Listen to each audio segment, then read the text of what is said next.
You're now watching Haunt Talk with your host Scott from Exploring Attractions and Rob from The Howling Hour, home for all things scary and spooky related.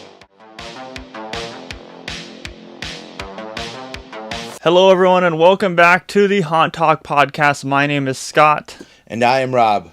And today we have one of my best friends ever. We've been talking about bringing Dylan on the pod, not just Haunt Talk, but just me and Dylan have been waiting to do a pod forever. But we got Dylan, Theme Park Obsession. Woohoo! Oh my goodness, it finally happened. It finally happened. The timing was right. And for those of you guys who don't know, Dylan on the Haunt Talk channel, he runs his own blog, Theme Park Obsession. You may have seen him in a lot of Exploring Attractions videos. And he also does a little part-time scare acting, a lot of history with Universal. So with that being said, Dylan, kind of summarize your time as a scare actor, where you started, and how you got to where you are now. Well, I'm officially retired after this season. I learned that's what you said last year. I said that last year, but you know what? I was like, I think I'm done. I think I could officially throw in the towel. I'm going to enjoy it as a guest from now on because it's a lot of work. It's like it's a cardio workout for 2.5 months, and it's just a lot when you're also running a YouTube channel. But oh man, I hope you guys are ready for the Lord of the Rings extended cut version of this. But I auditioned at Universal in 2011 with my dad. That was the first time that we just dabbled into it, at least Universal stuff. My haunt career started long before that with a company in San Diego that, Scott, you're familiar with, Haunted Hotel Incorporated. Greg, who is the owner down there, family friend of ours, and my dad was the assistant manager for the Haunted Trail for a while. And that's kind of like where I started. I grew up around all that stuff. So I was running around haunted houses since I was a little kid. And fast forward to 2011, auditioned for Halloween Horror Nights. And I got it that year. And my first role at the park was in the Alice Cooper Welcome to My Nightmare attraction. And that attraction did really well. They weren't really sure how it was going to go, and I remember our supervisors and John Murdy were saying, like, we're gonna see what happens. We think it's gonna be good, and we're just gonna roll with it. And it ended up being like one of the most popular haunted houses that year. And then the following year, they did a follow-up haunted attraction for that, which was Alice Cooper Goes to Hell in 3D. I did that one as well. And after that, I pretty much was in scare zones from 2013 all the way up until now. So, I did this season, and like I said, I'm safe to say that I'm good. I think I did my time. Over 10 years at Universal Studios is a pretty good run, and it's been great over the years. Yeah, I think that one of the interesting things with you is you've been in it for so long, but like people see you as I know your a lot of your history with Universal and everything, but what people don't see is you're a YouTuber, but you have done this for a long time as far as being in the theme park realm, you've been in it. Yeah, that's what sometimes not to throw some shade, but it does crack me up when people are like, I know a lot about Halloween Horror Nights, and it's like their first year going. I'm like, bro, I've literally lived it for over 10 years, as a baby, I've been in this. And Halloween has been my thing ever since I was a little kid. And I'm not kidding when I say I've grown up around that environment. I remember being a little kid running around Balboa Park when they were building the trail. I don't know if you remember a haunted house in San Diego. It was another one of their sister properties, but it's called Frightmare on Market Street. And it was just right up the way from Haunted Hotel. I literally was like a little kid running around down there in that haunted house. So I've grown up with it. And putting in the time at Universal, I've just seen so much over the years. And it wasn't just Halloween Horror Nights. I also worked the Walking Dead attraction when that was there at Universal Studios. So horror and Halloween is just a part of my life. So I definitely know what I'm talking about when it comes to Halloween Horror Nights and stuff. I'm just curious, and maybe you kind of a little bit answer this, but why do you want, I know things could change, but why do you want is it why do you want to stop or retire? Is it just you feel like you've done everything you can do, and or is it the toll? I mean, for me, I'm thinking like the toll it takes on your body, and also with you being like a YouTube vlogger and stuff, and just all the things you do. Does it cut into that, or why? Tell us why. It definitely, well, for me, the biggest thing is it really does cut into the YouTube life. Okay. It's very hard to juggle how much I produce on the channel and then doing, up to 5 days at Halloween Horror Nights for the season. Right. And it also is a very big toll on your body.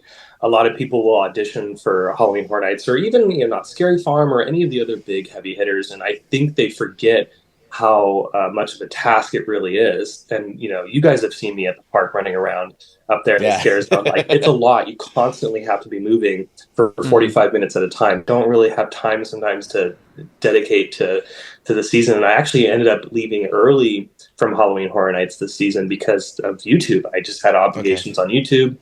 We had a trip planned in Florida, and it's just very difficult. It's also sad. Like, I get emotional when I leave early too, because when you work an event that long and you get to meet so many amazing people, they become family, and so it's really hard to step away.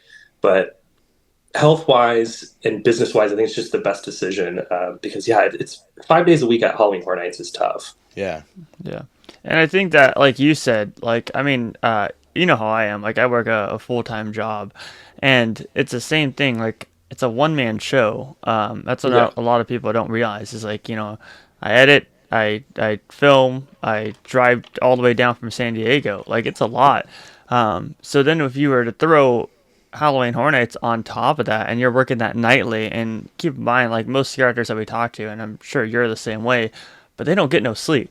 No. And they just like, and when they get sleep, they wake up and go right back to work. So it's crazy to fit YouTube into that. Yeah, like I would clock out of Halloween Horror Nights at, like 3 a.m. And by the time I get, off property, back home, you're looking at almost 4 in the morning. And then sometimes I have to wake up early, then go to the gym, and then go film a video, and then get that video kind of pieced together slowly, and then be at Halloween Horror Nights or be at Universal by like 4:30, 5 o'clock, so I can clock in to be ready for another evening of Horror Nights. And that call time, this year and the past couple of years when I returned, since doing the channel, the call time was relatively later on in the afternoon. But before, 2011 and 12, my call time was like 2:30, 3 o'clock in the afternoon. Yeah, so crazy. you're there. There's a lot of people that are there for a long time, and a lot of people forget about that. Even those haunted houses that open up really early, like down in the lower lot this year, the weekend and all that. Those performers have to be there by like 2 or 3 o'clock in the afternoon. Especially when you're getting like prosthetics done and everything. Some just have masks. Yeah. Some are getting actual prosthetics and everything. Yeah, and for 2011 and 12, I did wear a prosthetic. So makeup, it's 45-minute makeup job, and you're not really running on too much sleep. So when you add that to YouTube, it's a lot. What like before the season starts for you, what's your prep like? Like, what do you do? I know you talked about going to the gym and stuff, but like before season and during the season, like what it to keep your body ready and the physical tasks and toll it takes on you. Like, what do you do? So some years I don't really do much, but the past couple years, because I'm getting older, going to the gym prior is definitely key. Like I did a lot of cardio before this season and started weightlifting, and that definitely helps out a lot because you're essentially, like I was saying earlier, doing cardio for 45 minutes at a time when you're on set. So you burn a lot, and if you're not prepared for that, it's a lot on your body. And a lot of people, they audition, but then they end up dropping out because they forget how intense it can be. And I'm sure that happens everywhere. I'm sure it happens at Not Scary Farm and at Fright Fest. But a lot of people, they audition and they're like, I'm going to do this for 2.5 months, and then after weekend one, they're like, oh Jesus, like this is a lot.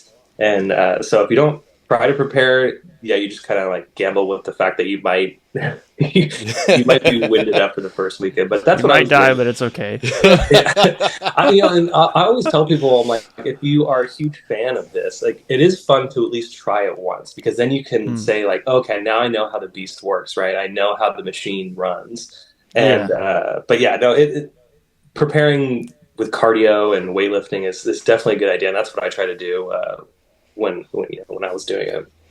I will say, like, being up on the upper scare zone, just seeing how everyone is, and some people are carrying around a saw. Usually, the past couple of years, you've been carrying around a saw, Yeah. and not only do you have the weight of that, but you also, like you said, you have to be moving at all times. I mean, you have the small interactions with people and stuff like that, but you always have to be moving. So that's where the people don't realize that it takes a toll. Is like you don't Yeah. really get a break until you're actually offset. It's Oh, yeah, crazy. no, we're dripping sweat like the first 5 minutes, especially that first weekend this year. Was Oh yeah, dude, take hot. us through that first weekend. How was that like? Oh my God. Like that. Okay. So the costume this year was really cool. The punk scare zone costume was super sick. But with that theme came these really heavy jackets, and some were lighter than others. And of course, my luck, I got the heavy one.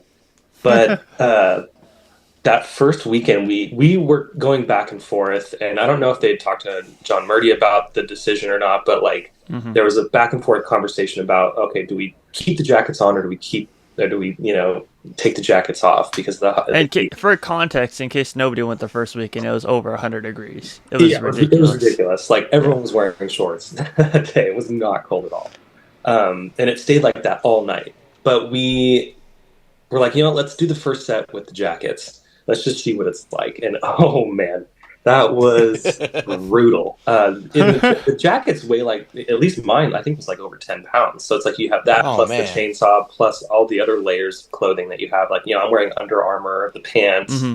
the undershirt, everything. And I remember that first set, I was like, "Whoo, I'm gonna look like a supermodel after this season." And Dripping in sweat. yeah, we all said that, like, when we got back to the break room, we were like, "Whoo, I think we got to take the jackets off." So that's why, like, the first couple weekends, you would see a lot of photos with us with the jackets off, because it's just too hot. And Universal's super cool about accommodating all of us. They're like, "Oh yeah, take the jackets off. We want you guys to be comfortable doing heat sets and stuff. So just have fun." And we did do heat sets. We did sets were like 15 minutes or so. So Mhm. I do thank Universal for really looking out for us on that one. Well, It that's was cool. brutal.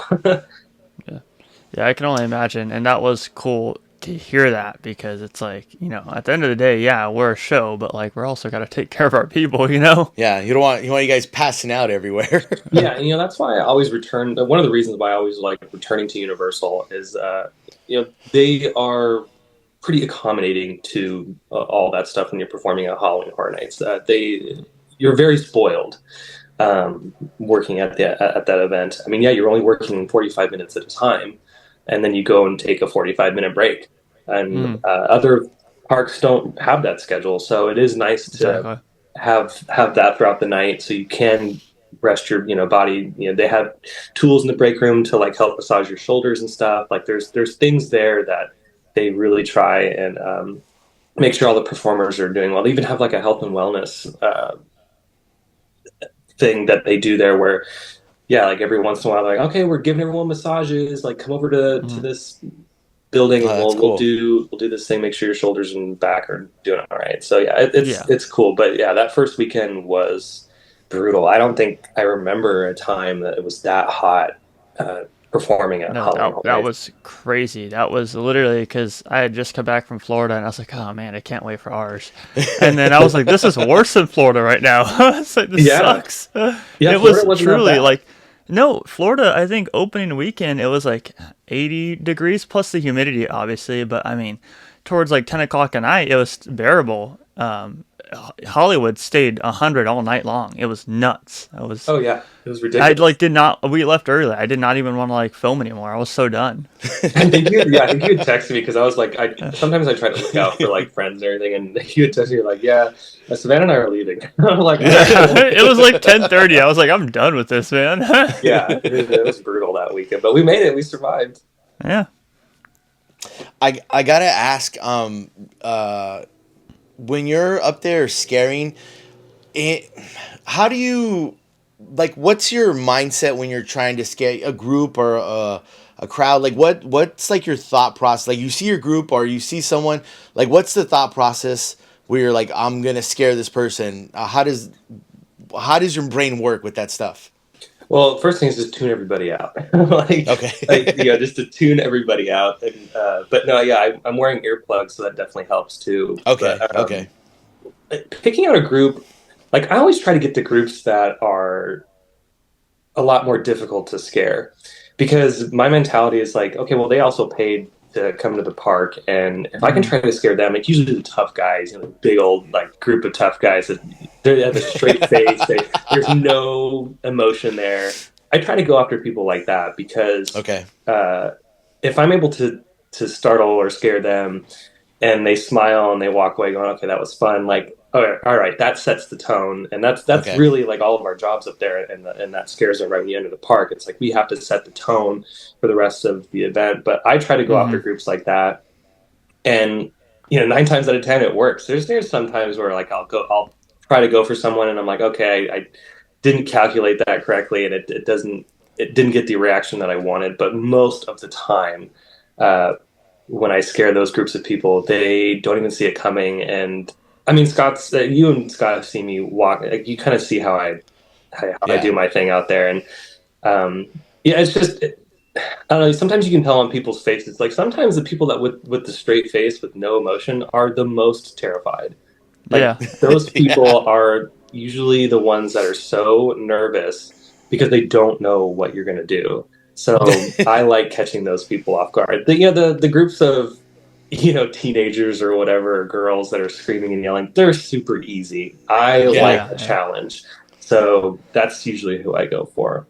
I think it is cool too because, like you said, you set up the event, and when people are first coming in, Yeah. people are like, you have the people who are straight faced, but you also have the people who are nervous as hell, who like don't even want to get past the gift shop because they already see some maniac holding a chainsaw. So Yeah, and I it's cool go, in that sense, you know. yeah, and I'm insane. Like I will go crazy. And like I won't stop either. Like Mm, there's times where like I'll scare a group so bad where like they start to scatter, and then it's like a chain reaction to everyone else around. So then people walking in the park are going, "Oh my God, what the heck is going on up here?" And it's like insane. I And love yeah, seeing like standing there in the zones and seeing people get chased because like you think that like safety and everything, and obviously you guys are doing it safe, but you think like in your head like, oh, they're not gonna chase me, and then you see someone chase someone down from the entrance gate all the way to the fire towers. Yeah. It's insane. yeah, It's we. so funny, you know. I just like bursting the bubble. Like Yeah. I like taking the comfort bubble and completely popping it, Mm-hmm. because I want people to understand that like all bets are off. Like I don't go easy on anyone. Like Yeah. little Yes. kids, people in wheelchairs, older couples. I don't care if you are paying for a ticket to come in the event. I'm gonna scare you. Like some I I like people, it. think, and I I think that like we're it. so past that argument. It's like, yeah, we can go into the parent thing, watching out what the parents are doing to the kids, but like, I mean, I watched back in time with the Sliders of Ghost Town. There's a Not Scary Farm documentary that they go into that like, if you're paying for a ticket, like you're there to get scared. Like you're oh not, yeah, and like you don't want people to like avoid you because like you're in a wheelchair or something. Like you want to get scared, like that's what you're paying for, and that's what yeah. makes the experience. And you don't want like, especially with a lot of those people, like, yeah, I'm gonna try my best to scare as many people as possible, because yeah, Mhm. they paid a lot, and this stuff is not cheap, like Yeah, yeah. this is Yeah. very expensive for some people, and for a lot of people it's a one-time thing. So yeah, no, I'm gonna scare everyone that comes to the door. Like I'm gonna try to scare as many people as possible. And I would probably get in trouble if I worked at Knott's or something with those no boob necklaces, because I wouldn't even follow Oh those yeah. rules. I would just do it. Like I would be pulled in the office every night. Dylan, you can't scare those people with the necklaces. I'm like, I didn't see it. I didn't know. And It was it's there. so funny because like I had my first experience of that. My sister was freaking terrified, so we got our damn Nobu necklace. And like I was like, they're probably still gonna scare you, right? Oh yeah. And sure enough, like the actors, like they weren't going as crazy, but they'd still come up and like pick on her essentially. And it was like the greatest thing ever. Like I loved that. I was Yeah. like, I'm glad the actors are like they're respecting it in a way, but they're also like, yeah, who cares? I would definitely not respect it. I would Oh. destroy. I would destroy. I'd be like, Dylan, you're in HR for the 8th time this. That would be me. Yeah, I mean, I made a couple kids cry this season. I Yes. just don't go easy. Obviously, I'm not going to go, run up to a little kid, and that's my target, But if Yeah, you're yeah, in, yeah. if you're in the path, in my line of sight, I'm sorry. Yeah, it's happening. Yeah, Oh, no it's one's like- safe. It's like Nobody's me. safe. I've been going since I'm 12 years old, and like I didn't want, like I chose to go. I forced my dad to buy me a ticket. Like that was me. My dad Yeah. wasn't the one forcing me to go. Yeah. Like I want to get freaking scared, even though I look like a little kid who can't handle it because I couldn't at the time. So. But Dylan, what's your? I mean, you've spent a lot of time. I think you did 2 upper lots, and then what was it? 2021. You were in Terra Trim, I think. Well, I've actually 2022? done a lot of upper lot.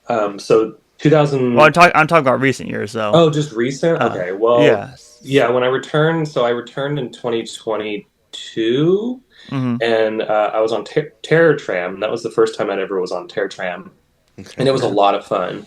I was a chainsaw performer at the front when we were the pumpkin guys. And then in 23 and 24, I was back upstairs to, like where I'm usually put. And Hmm. 23, we were the ghost characters. And then this year, we were the punk characters. So you have that break in between. So before that, what was your favorite role that you played? Oh, so like the early years? Hmm. Oh man, done so many. I think, well, so one of my favorite. I think it was pretty funny seeing you as the Purge guy.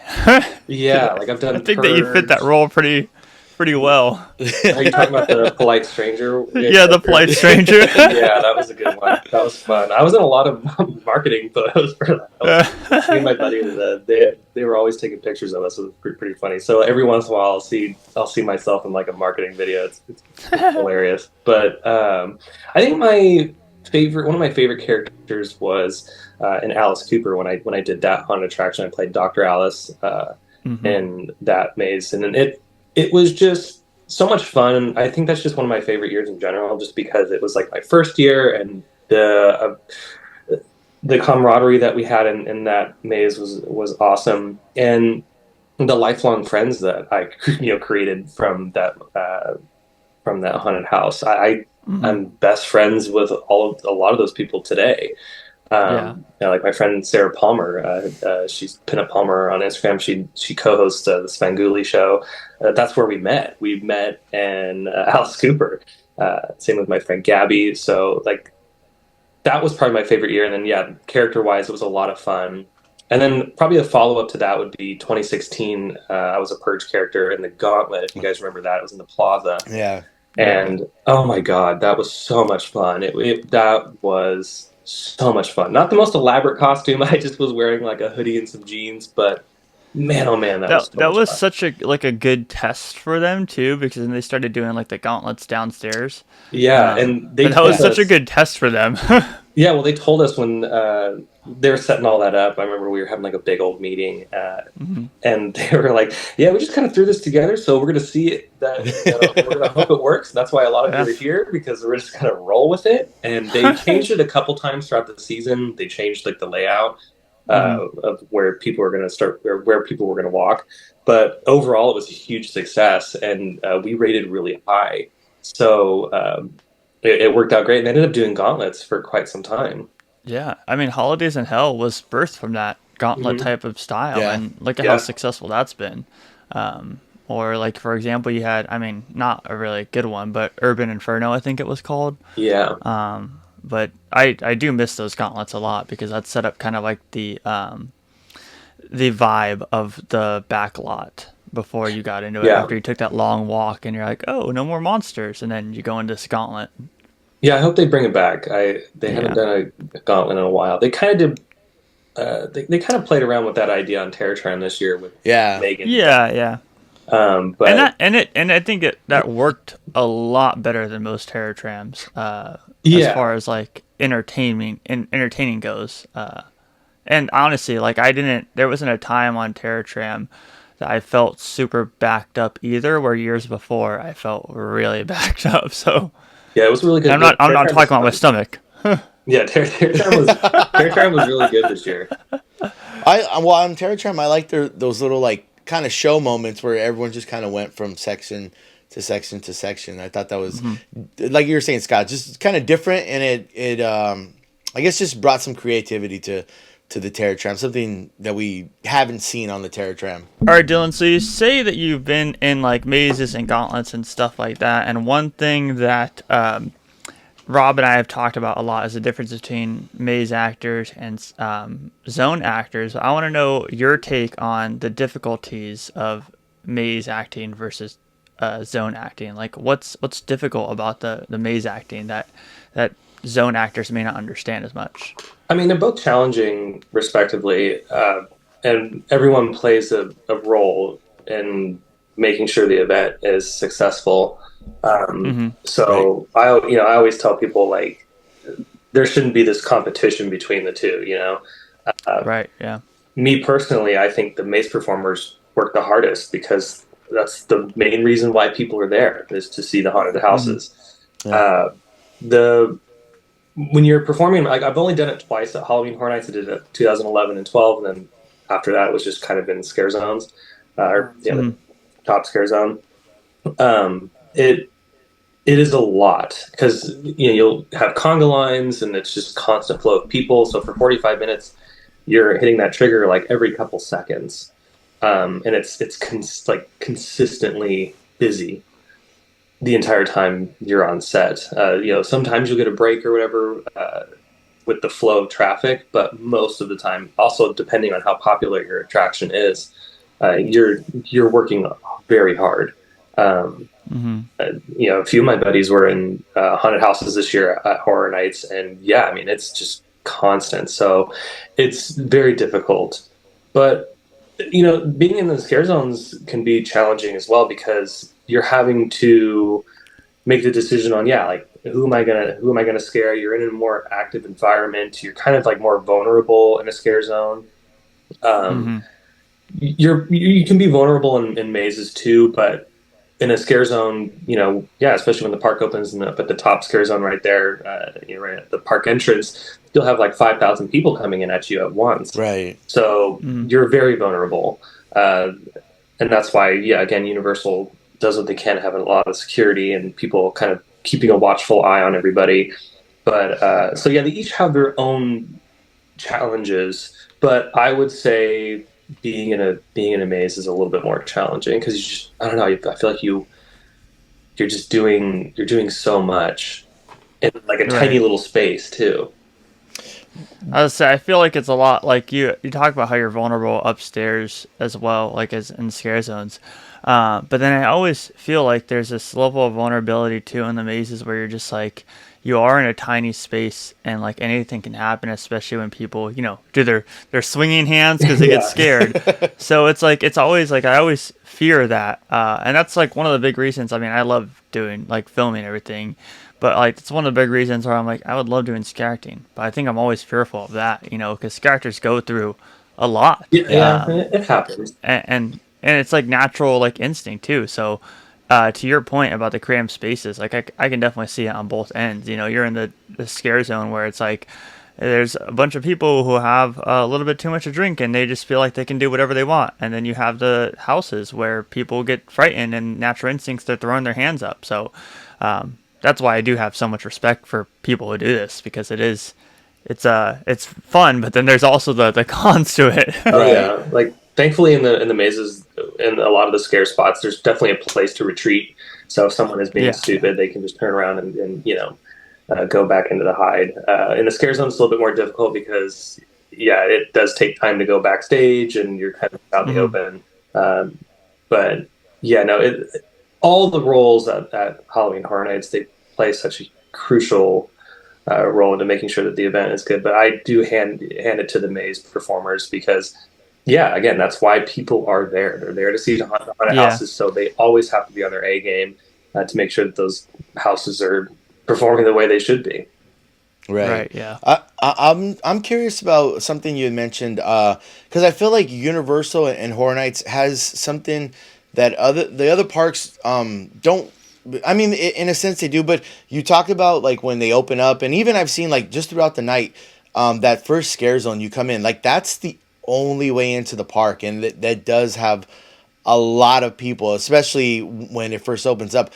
What is your like thought process, or just how do you prepare yourself to deal with that crowd and kind of moving through them? Because it's not like you can just stand there and wait. Let me wait, and I'll wait to scare when the crowd dies down. Like it's like go. Whereas I feel like other parks, it's different because like when you go to Knott's, you can go kind of wherever you want, and it's not like there's like 4 different ways. Right, and the same thing with like Fright Fest and just all. I feel like Universal is unique in that aspect where it's like you're funneled in one way, like you got to go this way, and you being one of those characters up there have to deal with that. Like, what's your thought process, and how do you kind of navigate that? Well, I mean, patience is key, right? Okay. Like you have to be patient with the public because you don't know what they're going to do. And you just have to brace yourself for, the onslaught of thousands of people at once. And thankfully, there's enough of us around, like, with the chainsaw guys. Like, we're always keeping a watchful eye on each other. And we're keeping a watchful eye on the people that are doing the props as well. So it's like a ballet, back and forth with your fellow performers, making sure that we're all okay. And making sure that we're in, we have some eye contact there just in case something does happen. Okay. But it's just patience because someone's probably going to touch you. There might be some pushing and shoving. So if you can overcome that and not being nervous around huge mass amounts of people, then usually it's smooth sailing because people will part the seas. Like they see you coming, and sometimes they'll just navigate around you because they are scared, having a great time. And 99% of the time, everyone coming through the door has good intentions and they're having a great time. Like it doesn't happen, every single time where someone's being stupid and wants to, crack your head open or anything. It's very smooth sailing. But it's just as long as you can overcome the massive amount of people and prepare yourself for that and be patient with people, then it's fine. And that's another reason why I like wearing the earplugs. Because we have to wear earplugs. It's just so loud. The music's incredibly loud, and the chainsaws on top of that. But when you're wearing that, like it kind of just brings you. It kind of like calms you down a little bit, and you can zone out and just focus on the job and the task. So that's how I kind of approach it. I somewhat mentally prepare myself right before we go out. We're all out there at that black gate next to the animation studio store. We're all kind of just chilling and just like doing our little stretches, making sure everyone's warmed up and ready to go. And we just kind of like mentally go, all right, here we go. We don't know what the crowd's going to look like, but we're going to take deep breaths and we're just going to play it by ear. And the thing is if people get overwhelmed, which sometimes it happens, you can walk off set, and take a 5-minute breather and just relax, get some water, do whatever. Again, Universal's like super cool about that. It's at the end of the day, it's about your safety and well-being versus like trying to get every single person that walks through the door. What do you do to kind of navigate when people come up to you and guess your role and scream theme park obsession at you? Well, it only happened a couple times this season. But that's why I don't really say too much, like other than, oh yeah, I'm gonna do the event, because I don't want to create that sort of thing upstairs. People are just hanging out. Yeah, just a little like warning out there. Even if you have friends who work haunt, don't go and scream their real names at them. No, I always tell people like just don't. Like you can whisper it to me and stuff, and like I'll acknowledge my friends and family and whoever's going to be coming to the event, but Yeah, when it comes to the YouTube stuff, yeah, no, I have to keep all of that a secret, and yeah, I want to be respectful to Yeah. Universal as well. They're trying to create this illusion, so I want to keep the Right. illusion alive. Yeah. But it happened a couple times this season. I just had to like go. I don't know who Uh, that is. Who the hell are you talking Yeah, I about? don't know that guy. It's funny because there was a group of kids that were sitting down by the Hello Kitty shop, and my friend and I had walked up, and we were just kind of tag teaming people. And we walked up to these kids, and they're like, "We're trying to look for this person." And they showed me my Instagram, and we both looked at each other. We just shrugged our shoulders, and we're like, and we walked away. And it's so funny because when I revealed my character, those kids probably were like, "Dang, that was him. That was so cool." But it's fun. It's crazy because I don't know if people are on their detective work or something, but dude, I like posted a photo of you the second weekend, and someone commented like at Theme Park Obsession. I was like, "What the hell?" Yeah. I was like, Yeah. Only like me and a select few people know that." Yeah, it's funny. I think it's fun. How does this random comment know that? Yeah, it's a lot of fun. Right.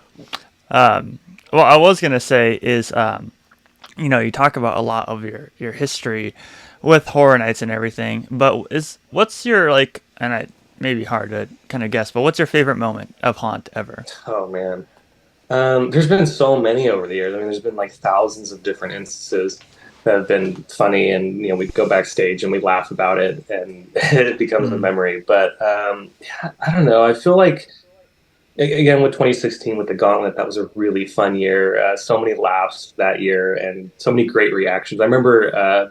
It was like I think midway through the season, a bunch of executives were walking through, and that happens. They want to make sure that the product is doing its job, and they were walking through, and my direct management was also walking through, and it's really hard to scare them because everyone knows every trick in the book when you're working the event, like what's going to happen. But I started hiding like at the back end of the Gauntlet. I was like one of the last performers you'd see in that first half. And there's like Bright, for reference, so people can kind of visualize this, where the Monstrose Haunted House was this year. There's like that big giant planter. There's two planters on each side, like right when you're walking up into Monstrose, that have these big beautiful trees. And I was hiding behind that wall, and you would come walking out around that corner. And I remember, here come the executives, and I'm like, okay, I got to make sure I do my thing. But they weren't expecting anybody in that corner because they thought like, okay, we've walked through this first half. There's no more performers here. And I came barreling out with the chainsaw, and I literally like almost dropped half of them. And they were like, oh my God. And I remember one of my immediate managers was like, she said some expletives, but she's like, aren't you, Dylan? Like, I'm going to get you. I'm going to get you. I was not expecting that. So that was a really fun moment. But yeah, there's just so many memories over the years. It's really hard to narrow it down to one because there's so many, and that's what is really fun about always working the event. And I'm sure it's like that at all the other parks too. You create so many amazing memories. Right. Yeah. Could you see yourself? And I know this is probably not going to happen, but could you see yourself maybe in a year or two wanting to work at a different park? I've thought about doing Scary Farm because my dad actually worked Scary Farm in the 80s. And Okay. he did a few years at Not Scary Farm, and then he did some like promotional stuff for Elvira when she was there, so that was really fun. Nice. And then my mom did Not Scary Farm for I think a year or two back in the day as well. So if any of them I would pick, I would probably pick Not Scary Farm to do, and I would want to be at Ghost Town Streets because that's where my parents performed. Okay. But at the same time, I think I'm done. Like I'm done. Like I just want to cover it for the channel and enjoy it as a guest now after so many years.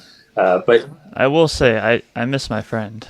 yeah, that's the thing. It's like it sucks. Like that's the one thing about working the events is you don't have time to go do any of the other events. Like thankfully, I take a couple of days off to do some of the events for the channel. And Universal's super cool about me taking the days off, but hanging out with friends and stuff. It's very difficult to do that for the season. But next year it's gonna be a totally different story, and it's gonna be fun to be able to see a bunch of things. And I really want to travel the country to do some of the other big haunts that I always been wanting to do since I was like a little kid. But yeah, going back to which one I would want to do, it would be Not Scary Farm. I feel like it's just so iconic. I mean, they're the ones that invented all this stuff. Yeah. Yeah. Yeah, I think that'd be cool too to tap into your, hypothetically, I would tap into your creative side because they have a lot of like creative freedom in the sense of creating your character. So it'd be cool to see your take on like a ghost town character. Yeah, they have way more creative freedom over at Knott's. Like not to throw shade at Universal. Oh no, it's a different. Well, I tell people all the time, and you can vouch for this. I get pissed at people who compare them constantly. I'm like, well, they're two different things. So yeah, I mean they each offer a different product, and I love them both. One's a IP based and one's like an original story based. It's that you just go to two different things for that reason. Yeah. And then you have Fright Fest, who is like, oh, let's do a little bit of both. Yeah. But all right, Rob, what's your last hitter questions here? Oh man. Okay, here we go. This is probably the most important question you're gonna hear for the rest of the week. This is anything. What is your favorite scary icon? Like when it comes to Universal? And anything. It could be a movie, a TV show, any scary icon that this is your favorite. This tops them all.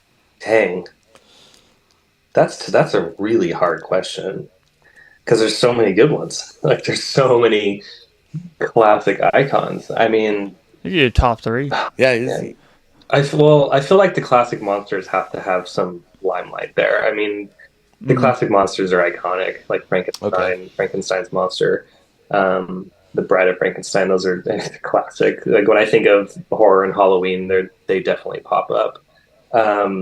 More modern day stuff. I love Jason. Jason's a great icon in the horror genre, and same with Leatherface.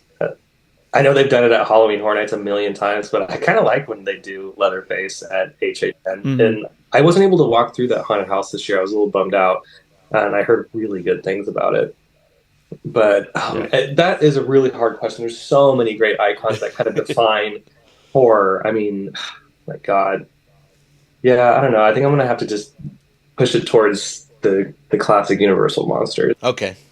I think you can't go wrong with those just because there's so many different realms that you can go into with them too. But if you want to walk through Texas Chainsaw, it's still standing at the park right now. So it takes them a minute to take all that stuff down. They usually get like the public scene ones down quick, and then you notice like all the back ones like that are just still standing all year. Yeah, it's funny because like they'll take them down, and then there's only a couple months that go by, and then they have to start up again for the next season. Yeah, exactly. So, or at least like plotting where they're gonna do it. Yeah, some of them kind of stay the same. Like the one behind Revenge of the Mummy, that's been a location for years. So I don't see them getting rid of that unless that's actually a pretty interesting spot for this next season because they're working on that side of the hill.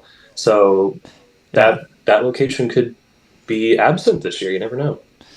Yeah, I think that's going to be a big talking point because regardless of what people are going into rumors and leaks and stuff like that, when you look at the construction going on that hill, it's like, oh, this could actually get in the way of people standing here in line, So it's like, and I feel like the last couple of years they've really had to get creative with their locations simply due to theme park construction. Yeah, Universal's been aggressive, and they also want to be aggressive with Halloween Horror Nights.